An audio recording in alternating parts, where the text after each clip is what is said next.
Día 9. Consagración al corazón de María.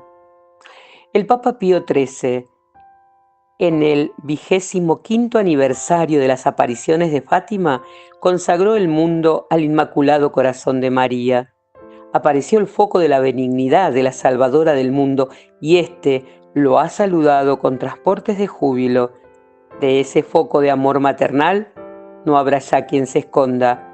Ahora nos toca a nosotros, a cada uno de nosotros, repetir la consagración y vivir de acuerdo con ella, llevando una conducta digna de hijos del corazón de María, una vida de pureza, de oración, de mansedumbre, de caridad, de paciencia, de mortificación, virtudes que nos harán semejantes a nuestra Madre y fieles discípulos de Jesús, nuestro adorable Redentor, y nos otorgará derecho a la eterna bienaventuranza.